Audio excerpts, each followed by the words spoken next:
Hello hi सर्वांना नमस्कार. सर्वांना श्री स्वामी समर्थ.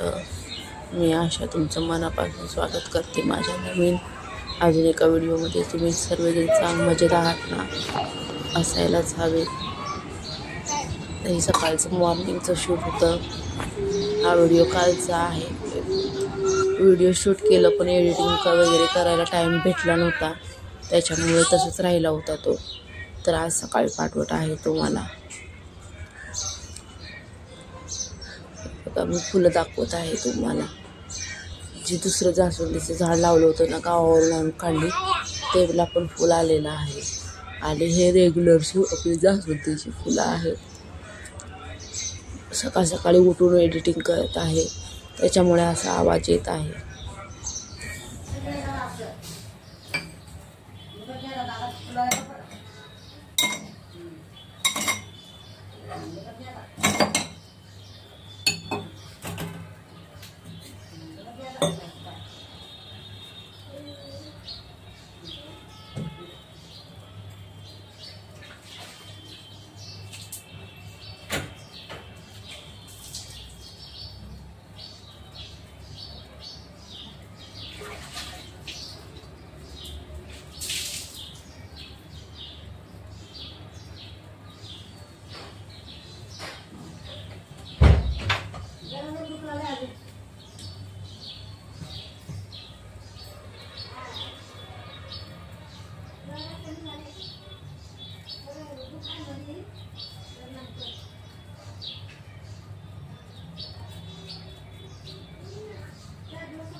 गुड मॉर्निंग सगळ्यांना श्री स्वामी समर्थ.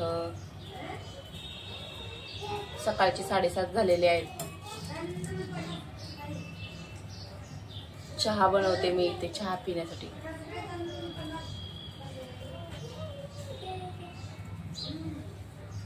चहा पिऊन वगैरे भेटू चला.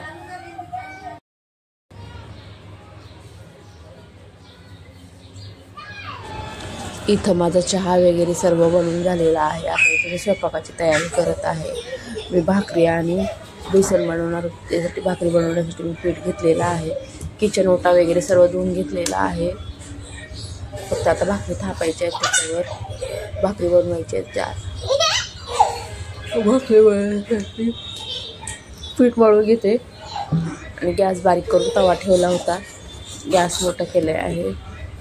तवा गरम होऊन पटापट अशा भाकरी बनवून घेते आणि बेसन पण बनवायचं आहे.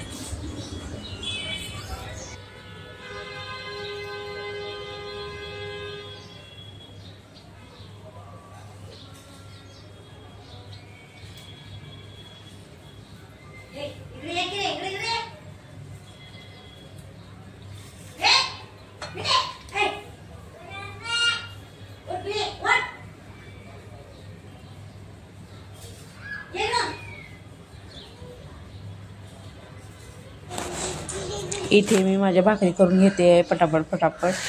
ही रील मी थोडीशी फास्ट केलेली आहे, कारण की तुम्हाला रोज माहिती मी भाकरी करते, म्हणून मी थोडंसं फास्ट केलेलं आहे. 4 भाकरी केलेल्या आहेत आणि आमच्या भाकरी पातळ असतात, त्यामुळे एक माणूस सहज 2.5-3 भाकरी सहज खातो. आम्ही दोघी होतो, त्याच्यामुळे 4च केलेले आहेत. त्यातनं मुलाचा खाऊ बनवायचा होता अजून.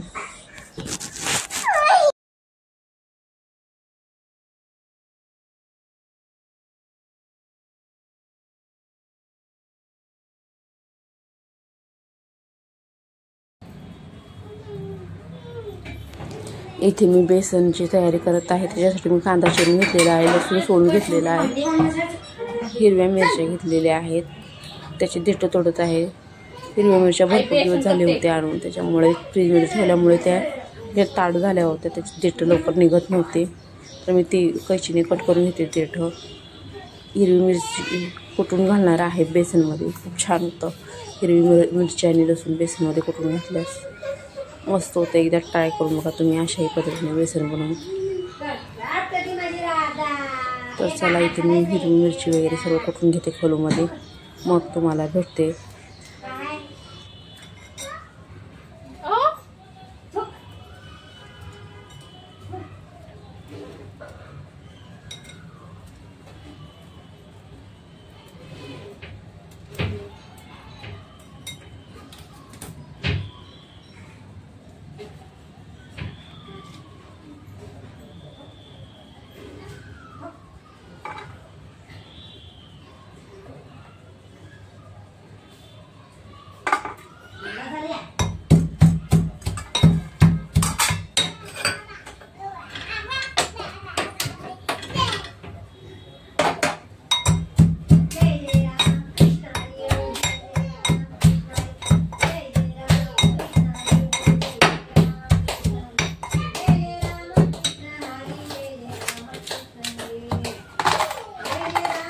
इथं मी फोडणीसाठी 2 माप तेल टाकलेलं आहे तव्यामध्ये.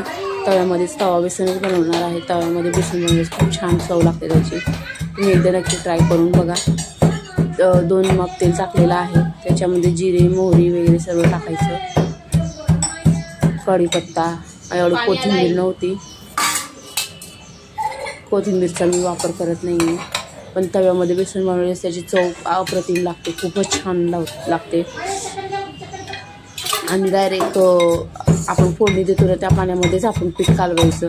खाली कालवून वर वतल्यास त्याची चव लागत नाही, बेसन चवीचं लागत नाही. डायरेक्ट फोडणी दिलेल्या पाण्यामध्ये एका हाताने बेसन टाकायचं आणि एका हाताने हटायचं. खूप छान चव लागते त्याची.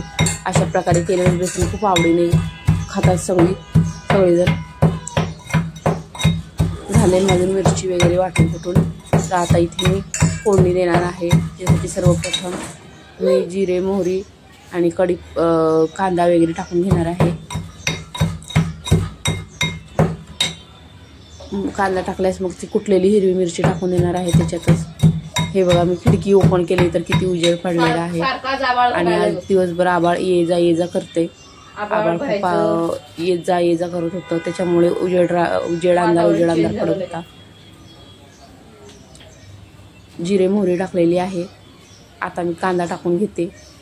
कांदा, कढीपत्ता, कुटलेली हिरवी मिरची, हळद, मीठ एवढ्याशाच साहित्यात बनवणार आहे. जास्त काही साहित्य लागणार नाही आहे. माझ्याकडे कढीपत्ता वगैरे संपलेला आहे. कोथिंबीर तर नव्हतीच, कढीपत्ता होता पण तो वाळलेला होता, त्याचाच मी वापर केलेला आहे. आता मी त्या जिरे मोहरी टाकलेले आहेत, कढीपत्ता टाकलेल्या तेलामध्ये कांदा टाकून घेतलेला आहे. कांदा चांगला परतवून त्याच्यामध्ये ती कुटलेली हिरवी मिरची टाकून देणार आहे. आणि हे चांगलंच होतं चमचा, ते मी भाकरी केलेल्या ह्याच्यामध्ये पाण्यामध्ये ठेवून दिला, लक्षातच आलं नाही. मग ते पुसायसाठी मी बघत होते, मला किचनचा कपडा भेटलाच नाही. मग मी बाहेर गेले, किचनच्या कपडा धुवून सुकत घातला होता इथं.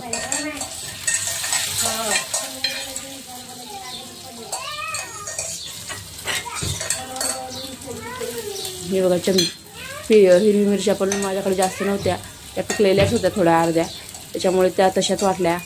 कारण की त्याच्यामुळेच चव येते, लाल मिरची पावडरने चव येत नाही बेसनला.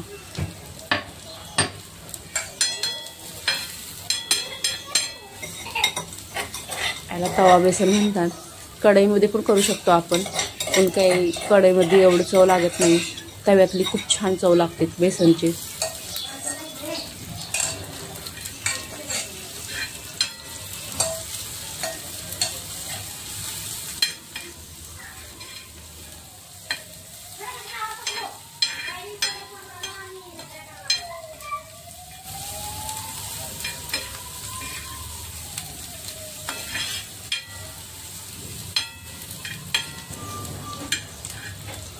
हे बघा, आता मी हळद मीठ टाकणार आहे आणि मग फोडणी देणार आहे. फोडणी दिलं की त्याला चांगले उकळी आले की मग आपण त्याच्यामध्ये एका हाताने पीठ टाकायचं आहे आणि एका हाताने हाटून घ्यायचं आहे. तर बघा तुम्ही मी कशी करते. साधं सिंपल बेसन आहे, पण अप्रतिम तोंडाला चव येते याच्यामुळे. कधीतरी बनवायला काय हरकत नाही. भाजीला वगैरे काही नसल्यास बनवू शकतो आपण.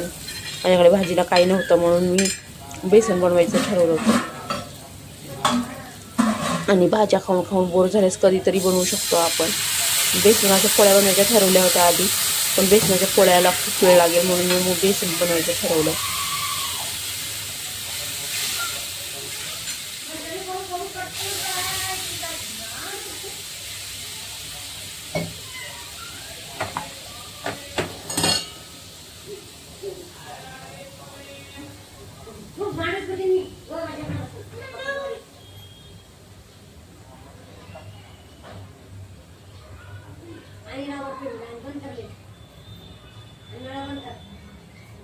गेलं पाणी आणि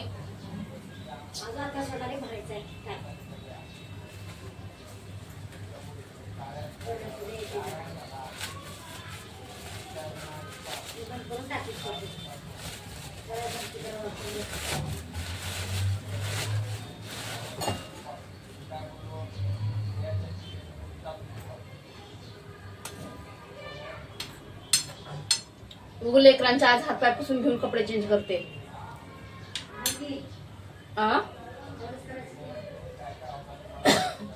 आंघोळ वगैरे घालत नाही. ताप आहे ना रामकृष्ण हरी.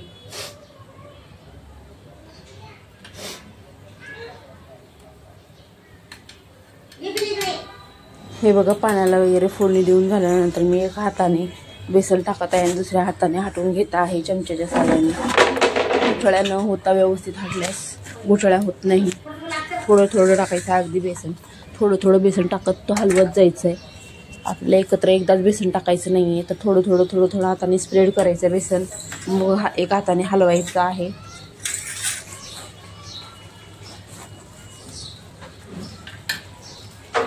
हे बघा, माझं बेसन टाकून झालेलं आहे. आता मी व्यवस्थित त्याला एका दोन गुठळ्या झाल्या असतील तर त्या आपण फोडून घेणार आहे त्यात चमच्याच्या साहाय्याने. ताईंनो, माझा व्हिडिओ थोडा जरी देखील आवडला असेल तर व्हिडिओला लाईक करत जा, शेअर करत जा, सबस्क्राईब करत जा आणि चांगल्या चांगल्या कमेंट लिहा.